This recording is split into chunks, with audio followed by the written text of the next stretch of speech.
Hi, this is Nikki Woods, and today for Author Chat, I am super excited to be talking to Debra Foxx. She is an accomplished actress, speaker, and host, and now an author. You've seen her in national commercial campaigns, television and film, and also stage performances along with web series. Her credits are endless, but I'm really excited to be talking to her today about her first book. She has been able to combine all of her skill set, all of her many skills over the years, and coach fellow entertainers on how to pursue a similar path of becoming an author. But her most recent achievement, the completion of the book, Loving Through Thick and Thin, Essentials for a Healthy, Thriving, and Sex-Filled Relationship. Hi, Debra. Hello. How are you? I'm fantastic. How are you? I'm good. I'm really excited about your book. I mean, I think that as you and I have discussed many times, relationships is something that that we just never seem to get tired of talking about. And so, to come from you, this new book where you talk about not only how to have a healthy and thriving relationship, but also a sex-filled relationship, I think really gets the attention of many people. What was the decision behind writing this book? First of all, yes, the whole sex-filled, that seems to grab everyone's attention. It's hilarious when they read it. I think it's so funny, but it's serious. Sex is extremely important in a healthy relationship. Absolutely. But anyway, I wrote the book because, first of all, it's based on the relationship I have with my husband, whom I've been with for, it's 23 years. It seems so crazy to say that because it doesn't feel that way. But I was encouraged by friends, family to share my experiences and what's led to the relationship being so successful. And the funny thing is, in doing so, I thought, why would anyone care? Like, it's, because I don't think anything of it. We just do us, and it works, and it's amazing. But what I'm coming to realize is that it is rare, and there aren't those types of, at least I'm not surrounded by those types of relationships. So, and the feedback that I've been getting, they bring me to tears almost every time. I read the feedback on Amazon and what people are saying and how it's impacted their lives and some takeaways from it. So it's been awesome, really.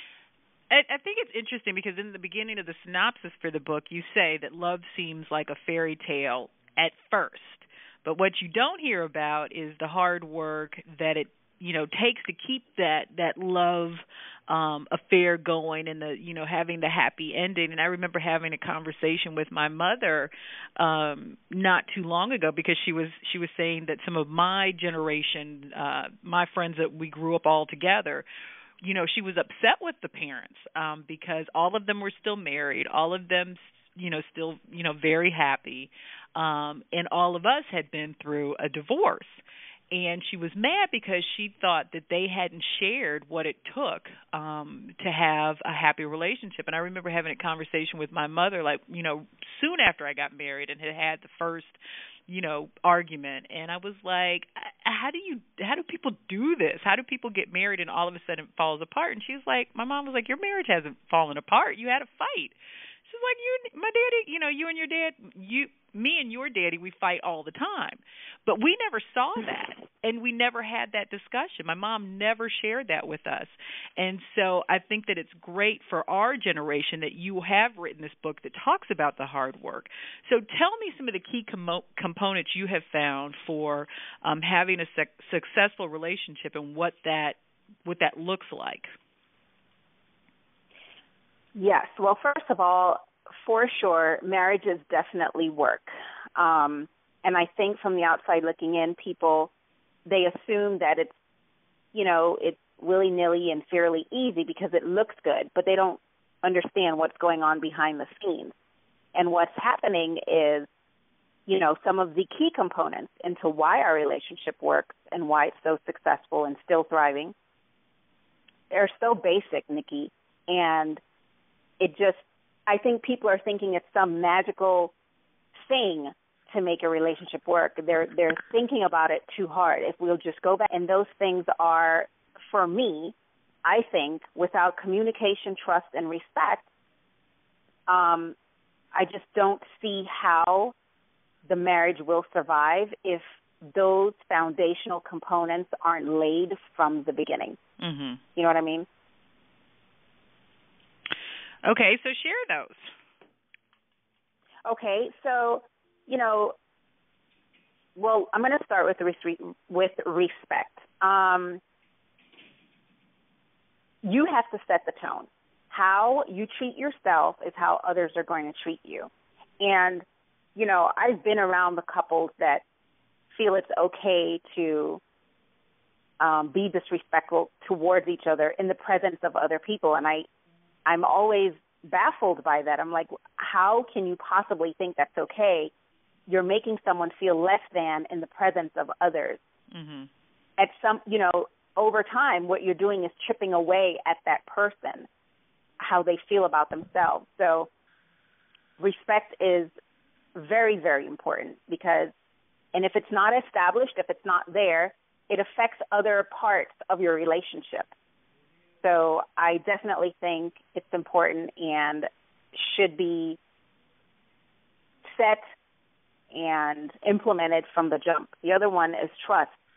Oh, my gosh, trust is so important, and we know that once that's broken, it takes time to rebuild and time to regain. So I would just avoid it at all costs. Just be open and honest about everything. And when I say everything, I mean everything. There should be no secrets. I know some people are probably thinking, well, come on now, you can't tell your spouse everything. I'm not talking about, if you have a conversation with your girlfriend and the details that you and your girlfriend, the things that you guys have spoken about, that you need to share that with your spouse. That's not what I'm referring to. I'm talking about, things like money. Be open about money. And again, this too, once this is broken, it also affects other areas of the relationship. And finally, or another big, big one, and this is one that my relationship struggled with for, I want to say, a good 10 years. And the key word there was struggled. It's gotten better. Every now and then, we have our hiccups, and that's normal. But it's far better than it was before, and that's communication. Communication is vital. It's imperative. We need to never assume or mind read what the other person is thinking. That's like a serious pitfall. And with my husband and I did that often because he wouldn't use his language, his words. He wouldn't communicate. He wouldn't speak I was going to say, I think a lot of us, we assume because we're not told. So it goes both ways. We either assume what somebody else is thinking, or we assume that they know what we're thinking. So I think that Correct. we suffer. Go ahead. And the thing is, when you assume, I never assumed good. Like it was never good. It was always negative. Yeah. Which made the arguments worse. Yeah. Yeah, but I think it's interesting because I think especially for those of us who may have gotten into relationships really, really early on, a lot of us don't even know our communication style. You know what I mean? And so it's like when we talk about like the book, The Love Languages, where, some of us, we have to hear it. Others, we can just, as long as you show it, we're good. And some of us, we always have to feel, it's just so different for everybody. And some of us don't even understand what our love language is or how we communicate. So it's hard to, I think, to be in a healthy communication, based relationship if you don't even know how you need to hear things or how you say things or how your mate needs to hear them. And I understand what you're saying, but we have to start somewhere. No, absolutely. Oh, no. Yeah, don't get me wrong. I mean, I just think that is an added layer of challenge. I think even once you understand, it's still hard to communicate. But for some people, they don't even know. So I just think it adds another layer. But absolutely, I agree with you. Yes, because I don't think I knew what my love language was until, like, last night. No, I'm just kidding. You're so funny to me. Oh my gosh. You're so funny. But I think the other thing is you mentioned we don't sometimes know how to communicate, and part of it is getting involved or attached with someone so soon. We need to grow, get to know the person, and make these discoveries. I think that contributes to how we will communicate with each other later. You know what I'm saying? Instead of meeting someone today, in 2 months you're married, what have you learned? I think all of that plays in the whole realm of communication. Oh, no, absolutely. Absolutely. And I think that I think we could stay on communication forever, but I think that another added layer is just that so much is done without verbal communication. Like we're texting and we're emailing and, and so much gets lost in the translation. That can be a whole other topic by itself, seriously. Yeah, yes. The social media is ridiculous. Definitely agree. So what do you think, and just piggybacking on some of the success factors of relationships, what do you think is the biggest contributing factor to the high rate of divorce? Well, I alluded to the fact one of them I would think is marrying too soon. Yeah. Not really getting to know who the person is before saying the I do's. I mean, I strongly encourage becoming friends first. My husband and I were friends for 3 or 4 years before we started dating. So I knew who he was in essence prior to us dating. I saw the true him. He saw the true me, the authentic me. And I really do think that makes a huge difference. Another factor is, I mentioned this earlier as well, you've got to be honest about finances. Finances are one of the key factors as to why people are getting divorced these days. Got to be open and honest about it. What are you coming in with? What do you have? Again, no secrets. Another thing I think is the values of people are so different. Don't you think so?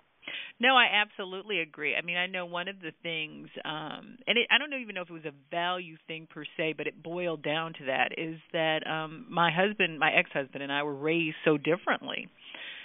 So, I mean, basically from good families, but our value systems were totally different because he came more from a survival mode. So his thing was like, we do whatever you need to do to get it done, short of breaking the law. And I just had never lived like that. And I was just like, no, this isn't good character judgment. I mean, it was that kind of thing. And so I think that we're all raised so differently. And now we're coming from a generation where most of us come from broken homes as opposed to two-parent homes. So just having to deal with that alone, like I married a man who had never seen, what it was like to have a man in the household. And he was, he was raised by his mom and his older sisters. But I came from a very strong, traditional two-parent Jamaican household. So it was a whole different feel. And I had expectations that he had never, seen, much less, he couldn't fulfill. So, I mean, not that it made him a bad person. We just had two totally different outlooks on life. And I think that was a huge challenge for us, especially in the beginning. And I'm not sure we ever really overcame it.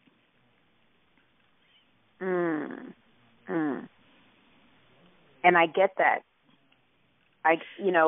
With you saying that, it makes me extremely grateful and very appreciative of what I have because, like you, I too was raised by both my very strong, strict Jamaican parents, but my husband's parents were divorced when he was, I want to say 13. And when we got together from the start, I've always told him, I don't want to get a divorce. That cannot be anywhere in the future. I know we can't or couldn't predict the future, but I wanted him to know, and I said it plain as day, I'm striving for a relationship like my parents. And at the time, my parents had been together 20-something years. Mm-hmm. So and he was in agreement. You know, he didn't want to end up like his parents either. I mean, both the parents remarried, and then those marriages didn't work. So they weren't exactly the best examples for him either. But thank God, I need to find someone and knock on it, that, you know, we're 20-plus years strong and is following in my parents' footsteps, whom are now at 43. Mhm. Yeah. Yeah. So let's talk about, because we talked about the title in the very beginning, and we kind of laughed at it, but I think that you did go on to say, you know, how important a healthy sexual connection is in a relationship. How important is it in a marriage? On a scale of 1 to 10, sex is about an 11. Yes. Okay? Mm-hmm. Sex is 11. It's up there. And I don't know why I feel like some people, well, you know, why does it have to be up there? Why is it so important? Because it is. It's a part of the relationship. When you first started dating, I'm sure, you know, it was a regular thing. But then, yes, life happens. We have kids. The family's growing. You have more responsibilities. You're working more hours. But my thinking is, you have to make the time. There have been times where I'm like dog tired, but if I need to go get a glass of wine or go take a bath, if he's in the mood, doggone it, I'm going to get in the mood. It's rare that I say no, and vice versa. And my thinking is, I don't ever want for either of us to be tempted outside of a relationship because of lack of sex. And believe it or not, it happens. That's why that's an attributing factor for infidelity. Mm-hmm. The spouse, one of the mates, they're just not getting it. They're not sexually satisfied, and probably not even talking about it, or don't even realize what's happened because and it doesn't just happen overnight. It's usually a gradual thing. You know, you say no enough, eventually somebody's going to say yes outside of the marriage. You understand what I'm saying? And I don't ever want to, you know, and I've always said, if my husband ever decided to step out, it would not be because of lack of sex, and I don't feed him. Okay? Yeah, and you know what I think is interesting is, I mean, this is one of the conversations that I would have with any young woman, you know, under my tutelage as they get older and they're looking at getting married. You know, I've heard a lot of women take the attitude, well, you know, why should I, you know, have sex with him if I don't feel like having sex with him, or I've worked all day. Just like you said, I mean, there's all of these excuses that you could come up with. But I think that once that key thing goes, so many things go behind it. Because for a lot of people, that's when you're most vulnerable. That's when you have some of your best communication. That's when you're in that you know, that hyper connectivity state, I think, with your mate. And once that goes, things start to go behind it. And so I know my mom had the conversation with my sister and I, and, you know, she was like, look, like you said, you can either do it or somebody else can do it. But I think for me, you know, I knew that it was the end of my relationship when we could not come together on that point. And it wasn't necessarily on my side of things. So, I mean, I think that, you know, we say we should have control over our bodies and we shouldn't, you know, do things that we don't feel like doing. But at the end of the day, just how important is your relationship to you? So I'm talking to Debra Foxx, and we're talking about her first book, and it is on relationships. It's called Loving Through Thick and Thin, Essentials for a Healthy, Thriving, and Sex-Filled Relationship. How important was it for you to write the book? I know you said that friends and family, they asked you about writing about, you know, your successful relationship. But for you and your husband, how important was it that you write this book? You know, it was extremely important because I I spoke to my husband about it, and he was in total agreement that I share our journey, our story, because the hope was it would impact or have a positive effect on someone else's relationship. Because a lot of times you may not notice something, but then when you read someone else's story, all of a sudden you can relate. You find that their story is relatable, and you know, oh my gosh, someone else is going through what I'm going through, and this is how they resolve that issue. And maybe they can implement whatever the solution was that I suggested. And it may or may not work. Everything that I suggested, you know, it's not for everyone. It's just what's worked for me. So it was very important, and I really and truly hope people find it valuable. Well, I know that I am super proud of you, and like I say, these books are necessary, and so I'm proud of you and your family for being open and honest and transparent about what has worked and what hasn't worked, in the hopes of helping the rest of us get it right. So I definitely appreciate you. You can learn more about Debra on her website, DebraFoxx.com. That's Fox with 2 X's. And you can also pick up the book, Loving Through Thick and Thin, on Amazon. Debra, I really appreciate you, honey, and I'm so glad to be connected to you. Thank you so much. It was such a pleasure chatting with you. Gosh, this conversation could go on forever. I get so excited, but we'll just save it for another time. All right, my darling. I will talk to you soon. Thank you.